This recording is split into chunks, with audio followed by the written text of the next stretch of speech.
So I'm going to tell you, it's your job as a business owner right now, right this second, to take it into your own hands. You know who these people are. They make themselves evident right away. A couple bad decisions, you might think, oh, they might change. Oh, I might need to nurture them more. I need to spend more time on my B and C players. That's bullshit. You need to spend time on your A players, and you need to get rid of your C players. I'm going to stray a slight bit away from real estate with this episode. But you know what? It is in the exact same realm. And so many business owners that I know, real estate owners that I know, struggle with this. When you look under the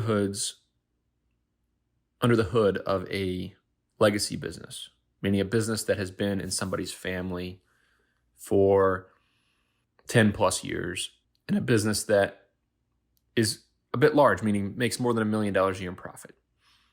When you look at these companies, you would be incredibly surprised by the amount of incompetent people inside the company. I call this the dead weight. Every legacy business, especially a good profitable business in a good space, like a good sweaty startup, every single one of these legacy businesses will be packed with incompetent people who make too much money for doing not enough work, adding not enough value. Sounds like I'm being harsh, and I guess I am. But you'll find it all over the place. You have a brilliant founder, or maybe not even a brilliant founder, guys. Listen to me. Some of these businesses, you would be blown away by the overall incompetence of the people inside of this company, or any company, many, many companies.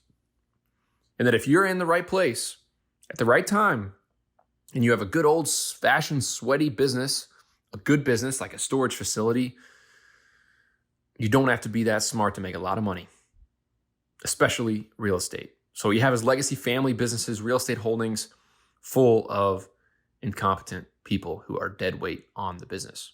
What does this mean?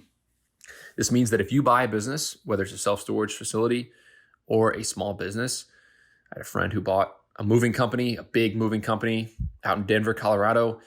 It was a $5+ million deal. A business made over $1 million a year in profit. The company had 20 employees, and 10 of them, total dead weight. Total dead weight. Overpaid, all of them making nearly $100,000 a year. And all of them, relatively all of them, friends and family of the heirs, the founder.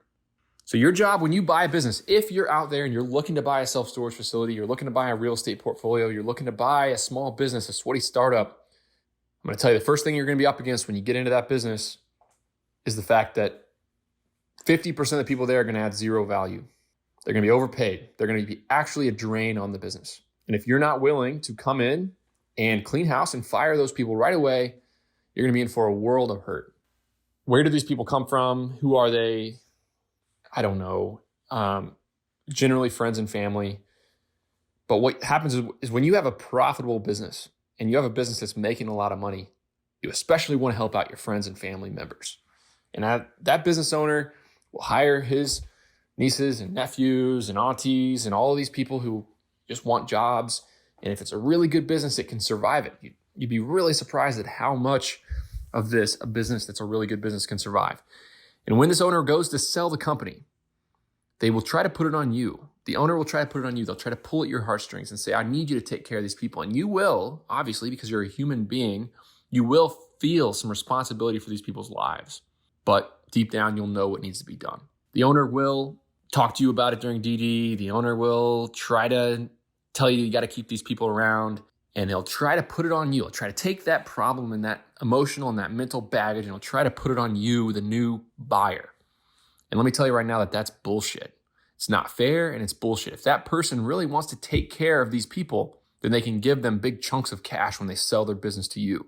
That seller, if he wants to continue to enable and give money and keep these people on the payroll and keep them totally dependent, if he wants to manage that, God forbid, let him. But it's not your job. It's not your job. And I'm going to tell you that I'm speaking right to several people right now, and they know exactly what I'm talking about. They're in the thick of it. Maybe they have their own business, and maybe their own business has some dead weight, some people that aren't pulling their weight, some people that they know need to go deep down. I'm talking to you.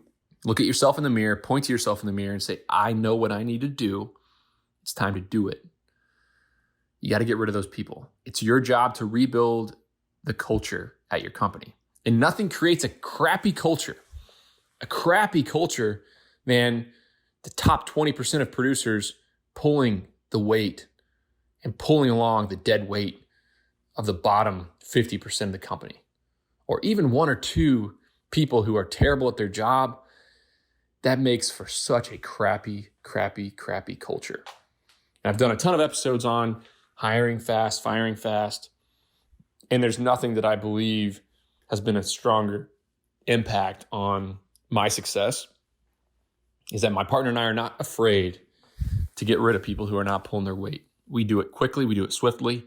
It's always uncomfortable. You always dread it. You always know you have more work to do because you got to do the work to replace them. And you know it's going to be a very sad conversation. And you know you got to do what you got to do to help them find other jobs or whatever it might be. It's going to create a lot more work for you in the near term, and it's going to ruin somebody's life potentially. But it's not your job to have people at your company who are not pulling their weight. It's that person's fault for not being able to pull their weight. You, as a business owner, have to get them out. You're doing a disservice to everybody else at that company. Okay, yeah, you have a little bit of dead weight inside your company. What's the big deal?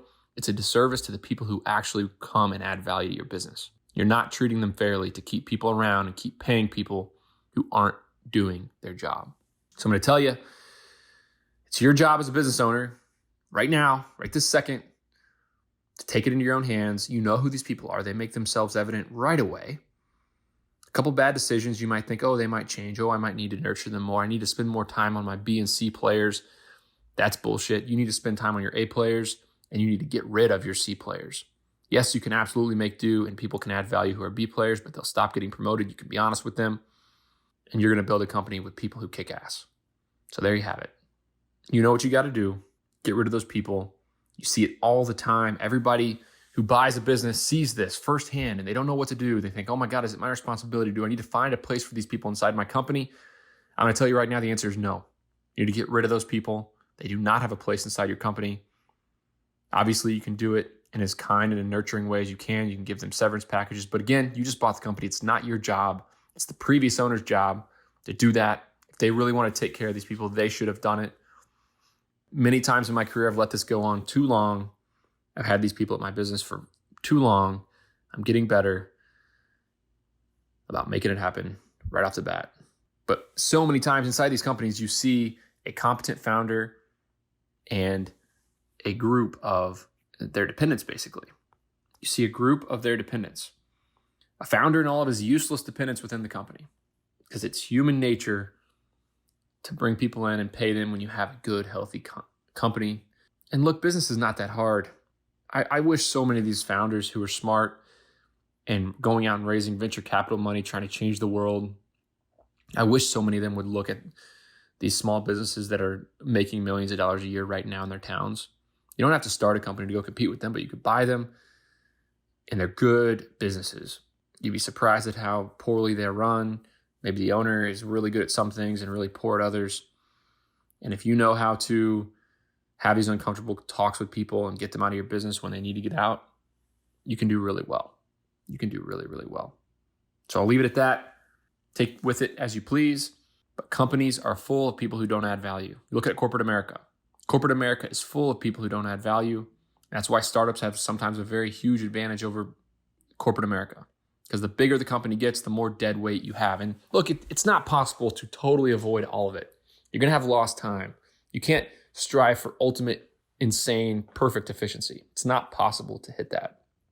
But you can and you should do what you can as a business owner, especially when you have less than 20 people or less than 50 people. That's when it's so important. You got to get the people who can't contribute out right away. Juniper Square, the sponsor of this show, recently conducted some research to help you understand what real estate investment managers are doing to build stronger relationships with their investors and earn more referrals to new investors. Their new special report includes data on topics such as what factors are the most important for building investment relationships today, how technology is being used to provide a competitive edge, and the one technology integration that is driving more repeat investors and more referrals. To download this for free, visit junipersquareresearch.com. Again, to get this report for free, visit junipersquareresearch.com. I just wanted to let you know that we have a paid real estate community with over 500 members. Not many people know about this. It's on Facebook. It's an inside look into my business and many other business. It's skewed towards self-storage, but there's also a lot of other commercial real estate investors in the group. We're pinging ideas off of each other. It's just where I share a lot more intimate details about my business than what I share on Twitter or on this podcast. So if you're interested in this and you want to meet other people, there's been people invest in each other's deals on there. There's been people share deals that other people bought. It's a place where a lot of cool stuff is happening. If you're interested in this, visit sweatystartup.com/REC, as in real estate community. sweatystartup.com/REC. There's a free trial as well. You can check it out for a week for $1.